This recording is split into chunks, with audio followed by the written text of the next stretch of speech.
Hello मेरे प्यारे बच्चों। तो आज हम करने वाले हैं क्लास 7 का मैथ्स, जिसमें चैप्टर नंबर है 9, जिसका नाम है perimeter and area. Right.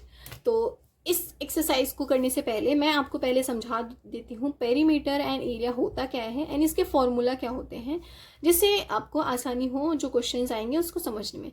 And उससे पहले मेरी आपसे रिक्वेस्ट है, प्लीज़ इस चैनल को सब्सक्राइब करें। प्लीज़, आप लोग वीडियो देखते हैं लेकिन सब्सक्राइब करना भूल जाते हैं ना, तो मेरी आपसे रिक्वेस्ट है, प्लीज़ मेरी वीडियो को लाइक करें और ज़्यादा से ज़्यादा लोगों को शेयर करें, है ना। तो चलो शुरू करते हैं और मैं आपको अच्छे से समझाऊंगी, आई प्रॉमिस।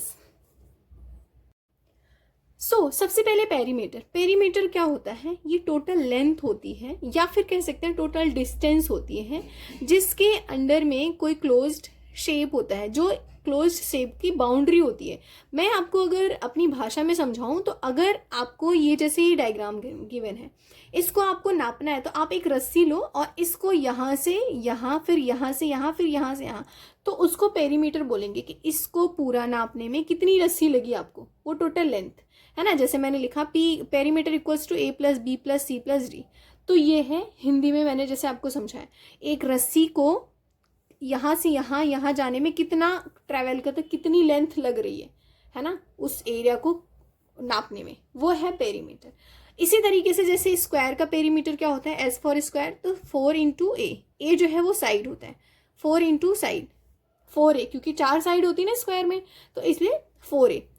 रेक्टेंगल से आर से रेक्टेंगल, तो 2 into L plus B, length plus breadth का मल्टीप्लाई 2 से करोगे तो रेक्टेंगल का पेरीमीटर निकल जाएगा। आई होप आपको पेरीमीटर समझ में आया होगा, है ना। अब यहाँ पे एरिया है।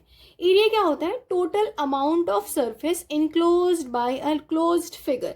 देखो, एरिया और पेरीमीटर में यही डिफरेंस होता है, पेरीमीटर को करने में कितनी लेंथ लग रही है, एरिया को बताने में कि उस लेंथ के अंदर कितना एरिया है, कितना सरफेस कवर है उस रस्सी के अंदर।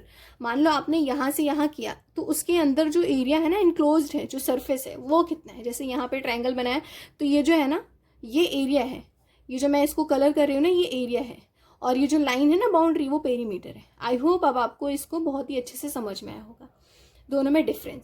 अब कैसे ट्रायंगल का जो एरिया फाइंड आउट करते हैं, वो क्या होता है, 1/2 into base into height, B into H, base into height. इसी तरीके से स्क्वायर का जो एरिया होता है वो ए स्क्वायर होता है ना, ए स्क्वायर। ए स्क्वायर का मतलब साइड इंटू साइड, क्योंकि साइड तो सेम होती है तो इसलिए ए स्क्वायर, है ना। इसी तरीके से अगर हमें रेक्टेंगल का एरिया फाइंड आउट करना है, तो एल इंटू बी, जहां पे एल जो है वो लेंथ है, बी जो है वो ब्रेड्थ है। और आई होप आपको ये तीनों का समझ में आया होगा किस तरीके से करना है, ठीक है। अब इसी में एक चीज और ऐड ऑन करो, एरिया ऑफ पैरेललोग्राम। और ये जो साइन मैंने बनाया ना, ये डबल, ये पैरेललोग्राम का साइन होता है, तो इसका फॉर्मूला होता है बेस इंटू हाइट, ठीक है। ट्रायंगल का जो ट्रायंगल है वो 1/2 बेस इंटू हाइट होता है, और जो पैरेललोग्राम है वो सिर्फ बेस इंटू हाइट होता है पैरेललोग्राम का। अब पैरेललोग्राम बनता कैसे, जैसे मैंने ये डायग्राम बनाया, ठीक है, ये मैंने एक डायग्राम बनाया रेक्टेंगल का, तो अब हाइट कैसे फाइंड आउट करोगे, तो ये जो है इसकी हाइट हो गई ये, और ये जो है वो बेस हो गया। इसका नाम कर दो ए बी सी और ये डी, ठीक है। तो ये इसकी हाइट हो गई और ये बेस हो गया। फॉर्मूला बेस इंटू हाइट कर दो तो आपको पैरेललोग्राम का एरिया मिल जाएगा, ठीक है। अब बात आती है सर्कल।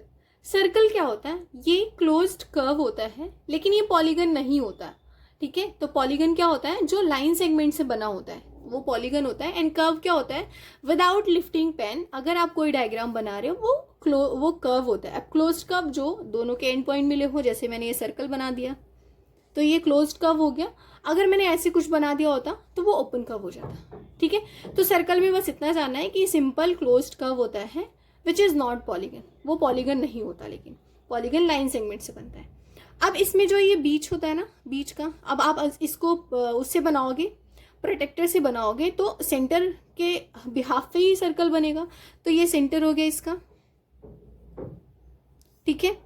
अब मैंने एक और सर्कल बनाना है, फिर आपको समझाऊंगी। ये जो है ना, इसका सर्कमफेरेंस होता है। अब आप कहेंगे सर्कमफेरेंस क्या होता है? सर्कमफेरेंस जो है प्लूरल है किसका, प्लूरल है, सर्कमफेरेंस सिनोनिम है किसका, पेरीमीटर का। ठीक है, ये पेरीमीटर है। तो इसको ही ये एरिया है ना, एरिया को मतलब कि बाउंड करने में बाउंड्री जो है वो पेरीमीटर है, तो पेरीमीटर को ही यहाँ पे सर्कमफेरेंस बोलते हैं। इसका जो फॉर्मूला होता है वो 2πr होता है ना। मतलब पेरीमीटर क्या होता है सर्कल का, वो 2πr होता है। और ये सेंटर हो गया, बीच का सेंटर होता है। रेडियस क्या होता है, सेंटर से अगर कोई भी आपने लाइन सर्कमफेरेंस तक ड्रॉ करी तो ये जो हो जाता है वो रेडियस। ठीक है, तो ये रेडियस हो गया। आई होप आपको समझ में आ रहा होगा। और एरिया कैसे फाइंड आउट करते हैं, तो एरिया इक्वल्स टू क्या होता है, πr²। एरिया सर्कल का इस तरीके से निकालते हैं। अब आप सोचेंगे पाई क्या होता है। पाई जो होता है ये कांस्टेंट होता है ना, इसको पाई ऐसे भी बोलते हैं।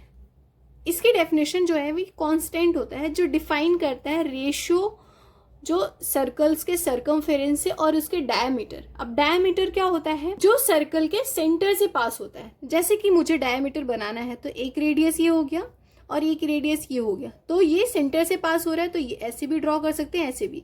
तो रेडियस, अगर 2 रेडियस मिल जाए तो एक डायमीटर बनता है। इसीलिए जो डायमीटर का फॉर्मूला होता है ना, अगर मैंने d इक्वल्स टू डायमीटर लिखूं तो 2r होता है। r से रेडियस हो गया, तो अगर r और r मिल जाए तो डायमीटर बन जाता है। तो इस तरीके से मैंने आपको बताया कि पाई क्या होता है। इट इज अ कांस्टेंट, इसकी डेफिनेशन लिख सकते हो, it is the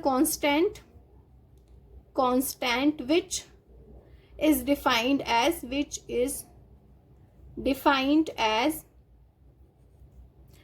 the ratio of a circle's circumference जो 2πr होता है to its diameter। ठीक है, डायमीटर क्या बताया मैंने, 2r। तो इस तरीके से मैंने आपको पूरा ओवरव्यू चैप्टर का दे दिया है कि पेरीमीटर, एरिया और सर्कल जो है उसका एरिया, पाई क्या होता है, और जो पाई की जो वैल्यू होती है ना वो आप लिख सकते हो 22/7, जिसको अगर आप और डिवाइड करोगे तो 3.14159 ये पूरी वैल्यू जो है आपको गिवन है। ठीक है, तो ये पाई की वैल्यू होती है। ये सारी चीज़ें मैंने आपको बता दी हैं। इसके बाद आप जब क्वेश्चन को सॉल्व करोगे तो बहुत ही अच्छे से सारे जो एक्सरसाइज है वो सॉल्व होंगी। और इसके अगले वीडियो में मैं आपको बताऊंगी एक्सरसाइज को सॉल्व करने के लिए, तो उसको देखना ना भूलें, है ना। मिलते हैं नेक्स्ट वीडियो में। और इस वीडियो को लाइक करना है, शेयर करना है, सब्सक्राइब करना है। बाय।